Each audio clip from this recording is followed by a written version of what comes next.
Hello friends, welcome to backbenchers. आज हम question series का नेक्स्ट पार्ट स्टार्ट करने जा रहे हैं। लास्ट तक आपने 7 पार्ट शायद आ चुके हैं क्वेश्चन सीरीज के, तो हम नेक्स्ट पार्ट स्टार्ट करने जा रहे हैं बीम का। नेक्स्ट पार्ट बीम, जो बीम के हमने लास्ट पार्ट में 20 क्वेश्चन के आसपास डिस्कस किए थे, वही उसके हम नेक्स्ट पार्ट मतलब जो उसका नेक्स्ट जो आईएस कोड की इंपॉर्टेंट क्लोजेज है उनसे रिलेटेड जो क्वेश्चन बनते हैं उसके बारे में हम डिस्कस करने जा रहे हैं। तो देखो आज का फर्स्ट क्वेश्चन है, क्या कहता है फर्स्ट क्वेश्चन, ए सिंपली सपोर्टेड बीम, एक सिंपली सपोर्टेड बीम है carrying uniformly distributed load will be safe in deflection if the ratio of its span and depth is. तो देखना क्या कहता है, क्वेश्चन नंबर 1 के बारे में हम बात कर रहे हैं आज का, कि डिफ्लेक्शन जो क्राइटेरिया है, देखना ध्यान से, कई क्वेश्चन यहां से भी क्लियर होते हैं। तो डिफ्लेक्शन है वो बेसिकली हम किससे कंट्रोल कर सकते हैं, span to the effective depth के रेशियो से, span to the depth ratio से बोलते हैं। और span to the depth ratio को हम क्या बोलेंगे, हम बोलेंगे ए वैल्यूज। हम इसको क्या बोलेंगे, हम बार बार ए वैल्यूज की बात करेंगे। तो देखना इसने ये कहा कि सिंपली सपोर्टेड बीम के लिए कितनी होती है, तो देखना ये टाइप ऑफ बीम है, टाइप ऑफ बीम के कॉरेस्पॉन्डिंग हम ए वैल्यूज को डिफाइन करें कितनी होती है span to the depth ratio. अगर यही कैंटिलीवर बीम होती तो कैंटिलीवर बीम के कॉरेस्पॉन्डिंग ये वैल्यू होती है 7। सिंपली सपोर्टेड बीम है तो इसके कॉरेस्पॉन्डिंग ये वैल्यू होती है 20 एंड कंटिन्यूअस बीम है इसके रिगार्डिंग ये वैल्यू होती है 26। तो देखो 20 से कम होनी चाहिए, मतलब इसका मतलब ये होगा 20 से कम 19, 18, 17, 16 कुछ ऐसा इस तरीके से होना चाहिए span to the depth ratio, but 20 से ज्यादा नहीं होना चाहिए। तो 20 से ज्यादा का ऑप्शन जो भी है 24 के दोनों ऑप्शन कैंसिल। अब ये बोल रहा है 19 से बड़ी होनी चाहिए, तो 19 से बड़ी वैल्यू कौन सी है 20, बट जबकि कंडीशन क्या करिए 20 से कम होनी चाहिए, तो यहां पर आंसर कौन सा सुटेबल होगा, सी, दैट इज 19 से कम होनी चाहिए। तो ऑप्शन नंबर सी सही है। नेक्स्ट क्वेश्चन, क्वेश्चन सेकंड क्या कह रहा है कि the span to the depth ratio limit is specified in IS 456/2000 for the reinforced concrete beam in order to ensure that, किस लिए प्रोवाइड की जाती है, डिफ्लेक्शन को कंट्रोल करने के लिए। डिफ्लेक्शन को एक लिमिटिंग वैल्यूज में प्रोवाइड करने, मतलब डिफ्लेक्शन एक लिमिट के अंदर रहे, उसके लिए क्या किया जाता है, span to the depth ratio consider किया जाता है। तो देखो इसके लिए कौन सा ऑप्शन सुटेबल हो जाएगा, deflection of the beam is below a limiting value. Next one, from limiting deflection point of view, from limiting deflection point of view use of high strength steel in RC beam results in. देखो limiting deflection point of view से बात की है, तो इसमें देखना ध्यान से कि क्वेश्चन नंबर अब हम 3 की बात कर रहे हैं, जिसमें क्या बोला कि डिफ्लेक्शन क्या होना चाहिए, लिमिटिंग कंडीशन में होना चाहिए। और उसमें अगर टेंसाइल मतलब जो रेनफोर्समेंट आप जो यूज ले रहे हो, अगर उसकी ग्रेड इंक्रीज करोगे, मतलब हाई स्ट्रेंथ का आप मिलोगे, तो क्या इफेक्ट आता है। देखना क्या होता है, जो आपके पास जो वैल्यूज होती है span to the depth ratio को लेके डिफ्लेक्शन के लिए, span to the depth ratio ये कुछ इस तरीके से डिफाइन होती है, ए वैल्यूज, ये जो वैल्यूज है ये ए वैल्यूज है, ए वैल्यूज इंटू ये होता है 10 बाई स्पान, जब स्पान ग्रेटर देन 10 मीटर हो, into modification factor 1 into modification factor 2 into reduction factor. देखना ध्यान से, होता क्या है कि इसमें कौन कौन सी वैल्यूज क्या क्या होती है। ए वैल्यूज की तो हम पहले बात कर चुके हैं, बट ये ए वैल्यूज कब तक वैलिड रहती है, जब लेस देन 10 मीटर स्पान हो। ये कब हो जाता है, जब ग्रेटर देन 10 मीटर स्पान हो, तब ये कंडीशन काम में ली जाती है। मॉडिफिकेशन फैक्टर 1 है, ये किसके लिए काम में लिया जाता है, टेंशन रेनफोर्समेंट के लिए काम में लिया जाता है। मॉडिफिकेशन फैक्टर 2 ये कंप्रेशन रेनफोर्समेंट के लिए काम में लिया जाता है। और ये जो होता है ये किसके लिए होता है, फ्लैंज बीम के लिए, ये मतलब फ्लैंज मेंबर के लिए काम में लिया जाता है। तो देखो हमसे ये पूछा है कि ग्रेड इंक्रीज करने से क्या इफेक्ट आएगा, मतलब हमें ये कह रहा है कि अगर हम इसको कंसीडर करें इसके साथ तो क्या इफेक्ट आएगा। तो देखना ध्यान से, हम अगर यहां पर ए इंटू मॉडिफिकेशन फैक्टर 1 रख देते हैं, क्लियर है, हमें इसी का इफेक्ट देखना है। और इधर हम लिख देते हैं span divide by depth, span divide by depth.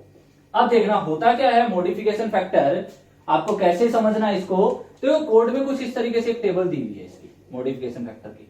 यहां मॉडिफिकेशन फैक्टर डिनोट होता है, यहां इस तरीके से जैसे ऐसे एफएस की वैल्यू है। अब ये एफएस की वैल्यू कुछ आपको इस तरीके से दी गई है कि इस साइड जाओगे तो एफएस की वैल्यू क्या होती है, इंक्रीज होती है। तो मतलब एफएस की वैल्यू, अब देखना एफएस क्या होता है।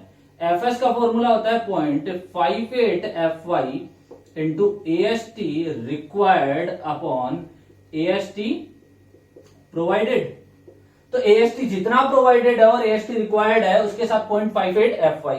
अभी हमें क्या कहा कि स्ट्रेंथ ऑफ स्टील बढ़ाएंगे तो FY की वैल्यू बढ़ेगी हाई स्ट्रेंथ स्टील में, तो FS की वैल्यू बढ़ेगी, और FS की वैल्यू बढ़ेगी तो ये वैल्यू किधर शिफ्ट होगी, इधर से इस साइड। मान लो इस पर शिफ्ट होती है, इस पर शिफ्ट होती है, इस पर शिफ्ट होती है, इस साइड। तो जितनी मॉडिफिकेशन फैक्टर की वैल्यू आनी चाहिए थी इस साइड से, उतनी नहीं आके वैल्यूज क्या हो जाएगी, इस साइड शिफ्ट होगी, और वैल्यूज क्या हो जाएगी, मॉडिफिकेशन फैक्टर की डिक्रीज हो जाएगी। और जैसे ही मॉडिफिकेशन फैक्टर की वैल्यू डिक्रीज होगी यहां से, तो डेप्थ क्या हो जाएगी, इंक्रीज हो जाएगी। देखो इसको अगर हम यहां से और भी देखना चाहें तो हम ये कह सकते हैं कि डेप्थ इक्वल्स टू क्या बन जाएगा, span divide by A into modification factor. अब इसकी वैल्यू डिक्रीज होगी तो डेप्थ क्या हो जाएगी, इंक्रीज। तो ऑप्शन क्या हो जाएगा, increase in depth. Next one, the side face reinforcement if required in A T beam. Side face reinforcement T beam में रिक्वायर्ड होगा तो कितना प्रोवाइड करोगे, तो देखना जो साइड फेस रेनफोर्समेंट है वो आपको कोई भी टाइप की बीम दे दे तो हमेशा क्या होता है 0.1% ऑफ द वेब एरिया। तो साइड फेस रेनफोर्समेंट की तो ये बात हो गई, ठीक है। अब इससे रिलेटेड बार बार जो बनने वाले क्वेश्चन है वो भी हम काफी बार पढ़ चुके हैं कि साइड फेस रेनफोर्समेंट कब प्रोवाइड किया जाएगा, जब डेप्थ कितने से ग्रेटर देन हो जाए, 750 mm से ग्रेटर देन हो जाए और टॉर्सनल मोमेंट अब्सेंट है।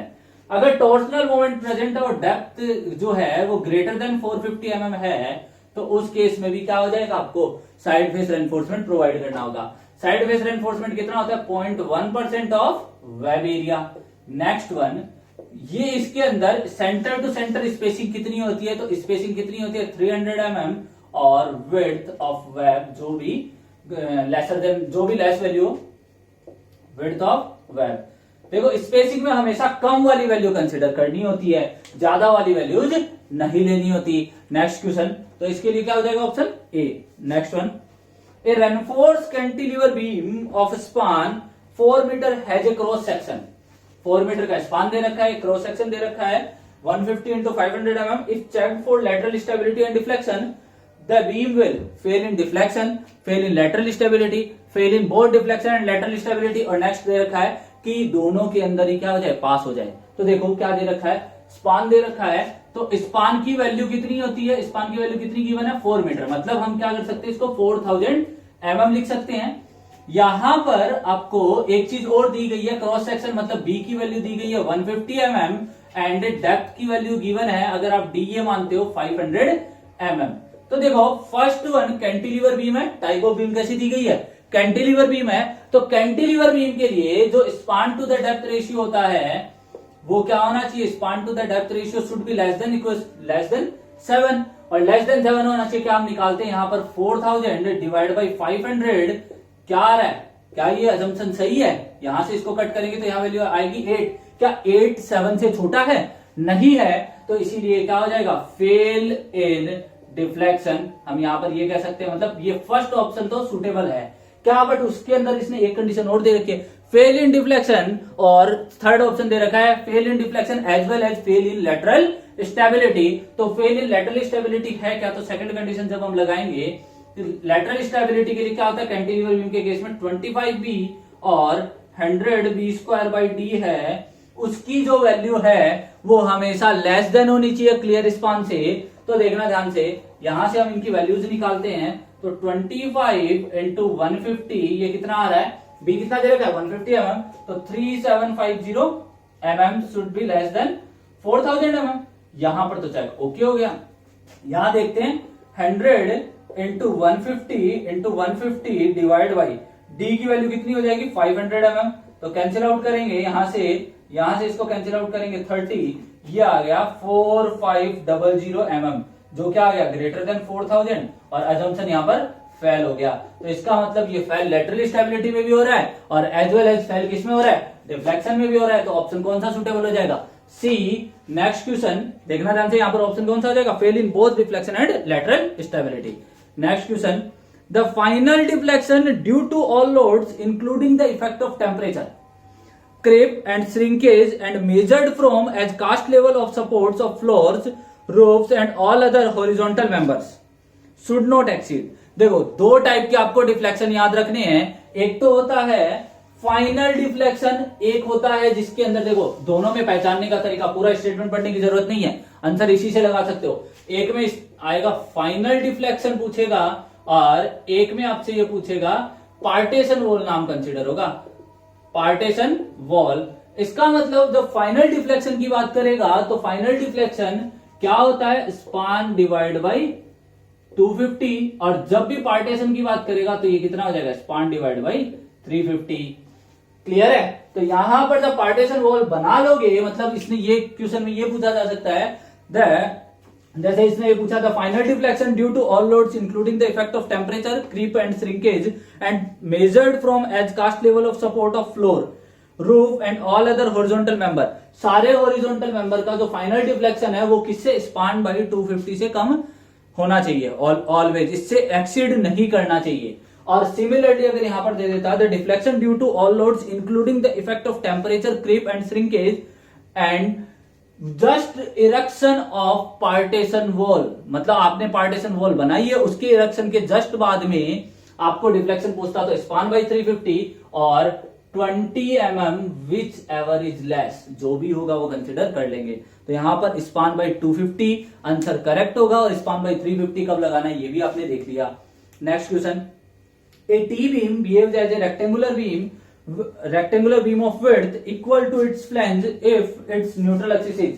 देखो टी बीम को ये कहा गया कि टी बीम कब एक रेक्टेंगुलर बीम की तरह बिहेव करेगी, जब उस रेक्टेंगुलर बीम की तरह बिहेव करेगी और उसके साथ कंडीशन दी है कि उसकी विड्थ किसके बराबर होनी चाहिए, उसकी विड्थ होनी चाहिए विड्थ ऑफ फ्लैंज के बराबर। तो देखना एक टी बीम है ये, तो टी बीम कब बात करेगी ऐसी, तो देखना जैसे एक रेक्टेंगुलर बीम ली, हमें ये पता है कि ये टेंशन एरिया है और ये कंप्रेशन एरिया है, तो ये जो टेंशन का एरिया आप चाहे कैसा भी बना दो, आप ऐसा ले लो या फिर आप ऐसा ले लो, तो उससे कोई फर्क नहीं पड़ता। ये किस लिए होता है, अब बार्स को अपनी प्लेस पर होल्ड करने के लिए, इससे हमें कोई मैटर नहीं है कैसे भी शेप का हो सकता है। तो इसकी शेप कौन डिफाइन करेगा, ऊपर से। तो अब हम इस शेप को नीचे वाली को नेग्लेक्ट करते हैं तो ऊपर कैसा दिख रहा है हमें, रेक्टेंगुलर पार्ट, तो हम इस बीम को कैसा बोलेंगे, रेक्टेंगुलर बीम। सिमिलरली अगर न्यूट्रल एक्सिस कुछ इस पार्ट तक शिफ्ट हो जाए, न्यूट्रल एक्सिस कुछ यहां तक आ जाए या जस्ट यहां तक आ जाए इन दोनों के जॉइंट्स तक, तो ये क्या हो जाएगा आपका न्यूट्रल एक्सिस। ये न्यूट्रल एक्सिस अगर यहां तक आती है तो ये ऊपर का पार्ट आपको कैसा दिख रहा है, रेक्टेंगल दिख रहा है। तो अब ये बीम रेक्टेंगुलर बीम की तरह डिजाइन होगी। क्लियर है? और सिमिलरली उस टाइम उसकी विड्थ किसके इक्वल रहेगी, विड्थ ऑफ फ्लैंज के इक्वल रहेगी। नीचे का जो इसका पार्ट है, बॉटम पार्ट है न्यूट्रल एक्सिस से, इसका हमें कोई मतलब नहीं है। नेक्स्ट वन, तो इसका क्या हो जाएगा, remains within the flange, flange में रहनी चाहिए। Next one, the assumption made in theory of reinforce cement concrete beam is that. Assumption है theory of reinforce concrete beam में क्या, मतलब ये पूछा गया अजम्पशंस कौन कौन से सही है, इनमें से जो चार ऑप्शन दे रखे हैं इनमें से कौन कौन से अजम्पशंस सही है आरसीसी के लिए। तो देखो फर्स्ट वन दे रखा है, all the tensile stresses are taken up by steel enforcement only. हाँ, सारे के सारे जो टेंसाइल स्ट्रेस है वो कौन लेता है, स्टील लेता है। इसीलिए यहां पर जो सेक्शन एनालिसिस किया जाता है उस सेक्शन एनालिसिस को क्या बोलते हैं, cracked section analysis. Next one, the steel and concrete are stressed within its elastic limit. Next option दे रखा है, there is sufficient bond between steel and concrete. मतलब देखो क्या होता है कि जो स्टील और कंक्रीट होती है, अजम्पशन में मेंशन होता है कि वो अपनी elastic partial factor of safety लगाते हो, तो जिससे वो वैल्यूज क्या आ जाती है, स्ट्रेस की विद इन इलास्टिक लिमिट आ जाती है। और हम कर्व को क्या मान लेते हैं, स्ट्रेट लाइन मान लेते हैं। और कर्व स्ट्रेट लाइन कब होता है, विद इन इलास्टिक लिमिट में। और अगर कंक्रीट और स्टील के बीच में सफिशिएंट बॉन्ड नहीं हुआ तो स्ट्रक्चर कोलैप्स हो जाएगा, इसीलिए उनके बीच में सफिशिएंट बॉन्ड होना भी जरूरी है। तो इस केस में क्या हो जाएगा, all options are correct. Next, torsion resisting capacity of a given reinforced concrete section. इसको याद रखेंगे, ये क्वेश्चन 2 बार पूछा जा चुका है एग्जाम में, डायरेक्टली इसको याद रखेंगे। जब आप टॉर्सन पूरा पढ़ते हो तो उसके अंदर ये कंसीडर होता है कि टॉर्सन रेजिस्टिंग जो कैपेसिटी है वो कैसे इंक्रीज होती है, वो जैसे जैसे आप शियर स्टीरअप्स बढ़ाओगे, as shear stirrups increases and as well as longitudinal reinforcement increases, longitudinal reinforcement increases, the capacity of torsion resisting, जो टॉर्सन रेजिस्टिंग कैपेसिटी होगी वो आपकी क्या हो जाएगी, इंक्रीज हो जाएगी। तो दोनों ही क्या होने चाहिए, इंक्रीज होने चाहिए। जब आप टॉर्सन की डिजाइन पढ़ते हो तो उसमें स्पेशली ये आप स्टार्टिंग से पढ़ के आते हो। नेक्स्ट इसके अंदर क्या हो जाएगा, increase with the increase in stirrups and longitudinal steels, D option. Minimum spacing between horizontal parallel reinforcement of different size should not less than, इसमें ये क्वेश्चन पहले भी आ चुका है, पिछले प्रीवियस वीडियो से भी आप पढ़ सकते हो कि ये जो स्पेसिंग है ये कितनी होनी चाहिए।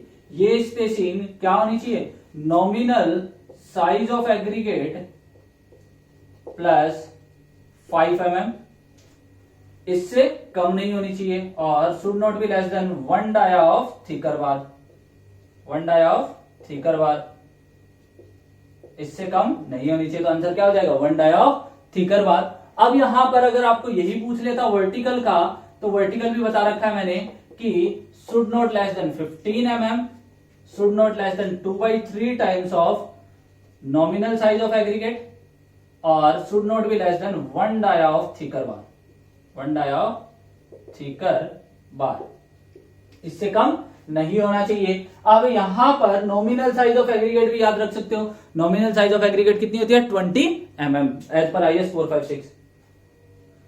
The minimum thickness of cover at the end of a reinforcing bar should not be less than twice the diameter of bar subjected to a minimum। इसने ये कहा है कि एक ये आपकी रेनफोर्स कंक्रीट बार है, ठीक है, रेनफोर्स कंक्रीट बार है, जिसमें आपकी ये सिंपली सपोर्टेड बीम है जो बता रखे, तो इसमें ये जो क्लियर स्पेसिंग होती है ये कितनी होनी चाहिए, ये होती है 2 times of dia of bar और 25 mm, whichever is less, जो भी होगा कम वो प्रोवाइड करवा देंगे। Next one, the width of the flange of a T beam which may be considered to act effectively with the rib depend on। देखो effective width है, अब बात क्या किसकी हो रही है, इफेक्टिव विड्थ ऑफ फ्लैंज की। तो इफेक्टिव विड्थ ऑफ फ्लैंज का आपको पता है फॉर्मूला क्या होता है, L0 divide by 6 plus BW plus 6 times of depth of flange. तो यहां पर हम क्या कर सकते हैं, इसके लिए जो बी इफेक्टिव का फॉर्मूला है, B effective is equals to L0 divided by 6 plus BW plus 6 times of depth of flange। तो इसको अगर हम कंसिडर करें तो देखना क्या होता है, जो BW क्या हो गया, विड्थ ऑफ वेब, DF क्या हो गया, डेप्थ ऑफ फ्लैंज, और L0 क्या हो गया, centre to centre distance between TB. तो यहां पर देखो ऑप्शन आपके पास विड्थ ऑफ, इसने क्या दे रखा है, first one breadth of the rib, सही है। Second one overall thickness of the rib, मतलब ये टी बीम में जो ओवरऑल रिब की थिकनेस है उसकी बात कर रहा है। रिब की थिकनेस क्या होती है, ये इस पर डिपेंड नहीं करता है। Third one centre to centre distance between T beams, हाँ उस पर डिपेंड करता है। तो इसका मतलब ए और सी ऑप्शन सही है, तो दोनों में से कोई भी लगा सकते हो, या आपके पास डी ऑप्शन भी, ऑल ऑप्शन आर करेक्ट भी लगा सकते हो। एग्जाम में आपको जो ऑप्शन दिया गया था वो all option are correct given था, जबकि उसमें अगर ये होता second option thickness of the flange तो हम कंसिडर करते। यहां तक बात समझ में आई। नेक्स्ट क्वेश्चन देखना, नेक्स्ट क्वेश्चन क्या दे रखा है, throw the effective depth of a T beam is the distance between the top compression edge to the centre of the tensile reinforcement. ये आपको रेनफोर्समेंट प्रोवाइड था, ये पूछा है कि यहां से यहां तक की डेप्थ कितनी प्रोवाइड की जाती है फॉर हैवी लोड, तो इसको याद रखेंगे 1/12 ऑफ द स्पान। ये कोड की क्लोजेज है जो कुछ फिक्स याद रखनी होती है, जो उसका स्पान दिया हुआ रहेगा उसका 1/12 से ज्यादा नहीं होनी चाहिए। क्लियर है। Next one, for the design of a simply supported T beam the ratio of effective span to the overall depth of the beam is limited. देखो स्पान टू द हमें क्या पता होता है, span to the effective depth का ratio पता होता है, ठीक है। Effective depth simply supported beam के लिए क्या होना चाहिए, लेस देन 20। क्लियर है। बट यहां पर हमें क्या पूछा, ओवरऑल डेप्थ, इफेक्टिव डेप्थ की जगह क्या रिप्लेस करना है, ओवरऑल डेप्थ आनी चाहिए। तो ओवरऑल डेप्थ क्या हम कंसिडर कर सकते हैं, एक्चुअली ये क्वेश्चन गलत दे रखा है, ओवरऑल डेप्थ की जगह क्या आना चाहिए, इफेक्टिव डेप्थ आनी चाहिए। तो उसके लिए आंसर क्या हो जाता है 20, बट एग्जाम में क्या आंसर दिया गया था 20 दिया गया था, तो थोड़ा सा सोच के आंसर लगाना है कि कुछ मिसप्रिंटिंग हो सकती है। Next one, the width of the beam of A rib of a T beam is generally kept between, मतलब हमें ये पूछा है कि विड्थ ऑफ द वेब कितनी होती है। विड्थ ऑफ द वेब है जो ली जाती है 1/2 टू 3/4 ऑफ डेप्थ। रिब की जो डेप्थ होती है उसका कितना लिया जाता है 1/2 to 3/4, और अगर यही टोटल डेप्थ का पूछता तो 1/2 to 1/3 हो जाता। क्लियर है। Next one, the neutral axis of a T beam exist. देखो neutral axis of a T beam है, जैसे आपकी एक टी बीम है, इसकी न्यूट्रल एक्सिस की अगर हम बात करेंगे तो ये कहां एग्जिस्ट कर सकती है। तो देखो हमें ये पता है कि as AST increases as the depth of neutral axis increases. तो इसका मतलब ये हुआ कि जैसे पहले मान लो न्यूट्रल एक्सिस यहां रही थी कम रेनफोर्समेंट पर, जैसे रेनफोर्समेंट बढ़ाएंगे नीचे शिफ्ट हो गई, उसके बाद और नीचे शिफ्ट हो गई, और एएसटी बढ़ाया और नीचे शिफ्ट हो गई। इसका मतलब न्यूट्रल एक्सिस की जो डेप्थ होगी वो एएसटी पर डिपेंड करेगी। क्लियर है। तो एएसटी पर डिपेंड करेगी तो ये विद इन द फ्लैंज भी एग्जिस्ट करती है।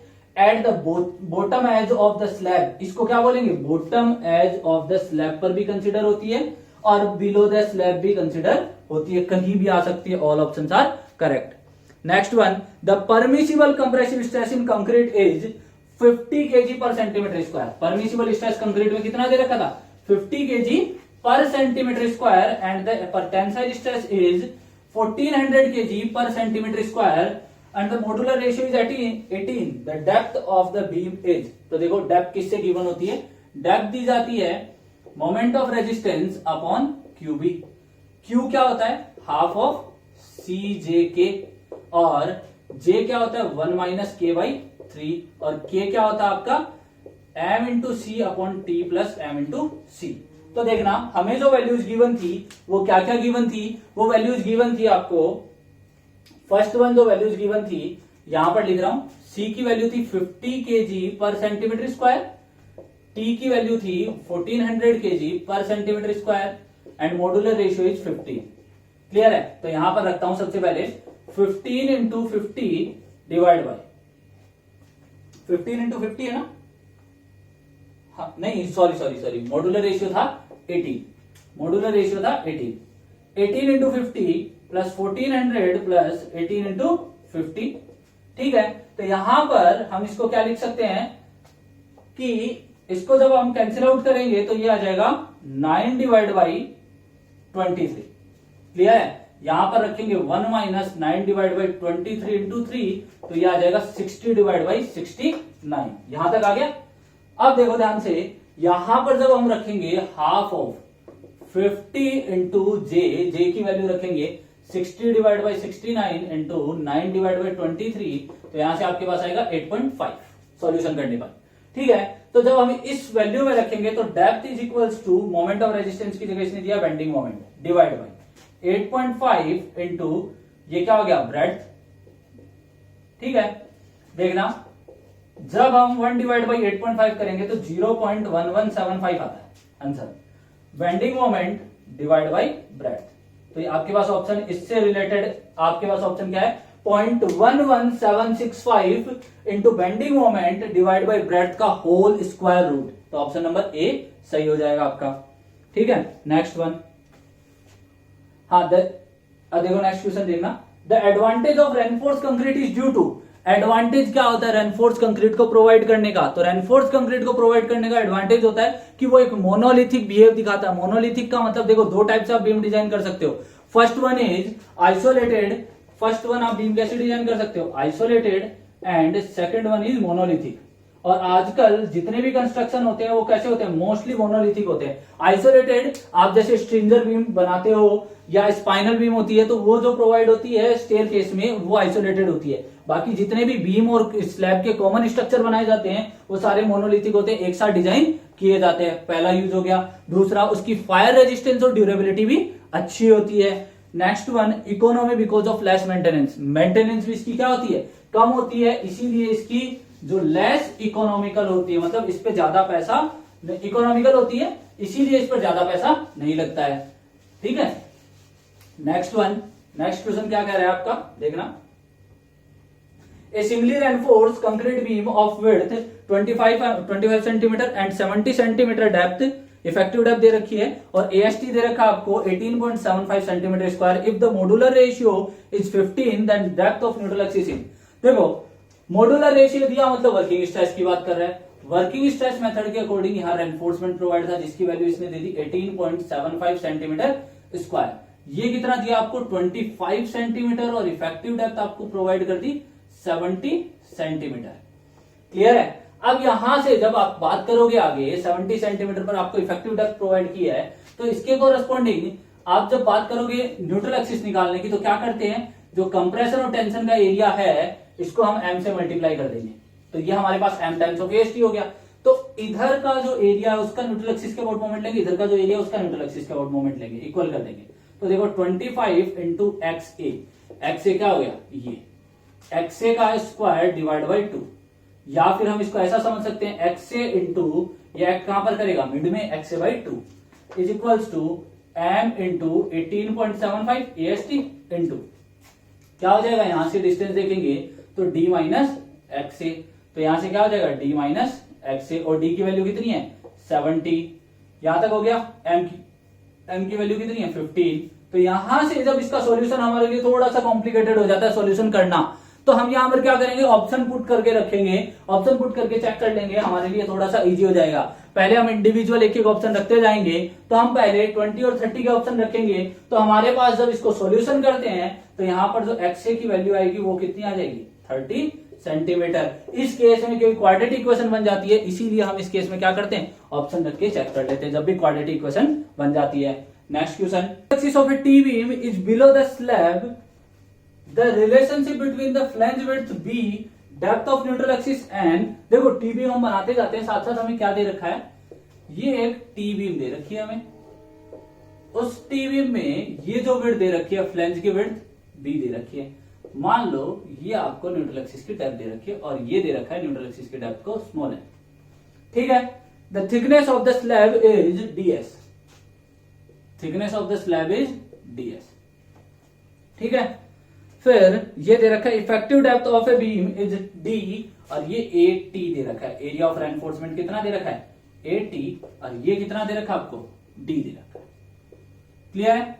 अब यहां से देखना है, यहां से न्यूट्रल एक्सिस की ये डिस्टेंस कितनी हो जाएगी D माइनस N। क्लियर है। अब देखो ध्यान से, ये विड्थ हम मान लेते हैं, हमें गिवन नहीं है, हम मान लेते हैं BW गिवन है। तो देखना ध्यान से, हमें ये पूछा है कि मॉड्यूलर रेशियो स्मॉल m दे रखा है, तो वो इससे क्या हो जाएगा मल्टीप्लाई। अब हमें ये पूछा है कि इसमें करेक्ट रिलेशन क्या होगा न्यूट्रल एक्सिस निकालने का। तो देखो न्यूट्रल एक्सिस निकालने का क्या रिलेशन होगा कि हम कंप्रेशन के एरिया का मोमेंट ले रहे हैं न्यूट्रल एक्सिस के अबाउट, इक्वल्स टू टेंशन के एरिया का मोमेंट ले लेते हैं न्यूट्रल एक्सिस के अबाउट। तो देखो कंप्रेशन के एरिया का मोमेंट लेंगे तो हमारे पास क्या आएगा B इंटू कितना DS, B इंटू DS। अभी हम कितने कितने एरिया की बात कर रहे हैं, बस इतने इतने एरिया की, ये जो एरिया यहां तक का B इंटू DS, और यहां से जब मैं इसका एरिया से इसके सेंट्रोइड से न्यूट्रल एक्सिस की डिस्टेंस देखूं तो क्या हो जाएगा n माइनस ds बाई 2। तो ये कितना हो जाएगा into n minus ds by 2।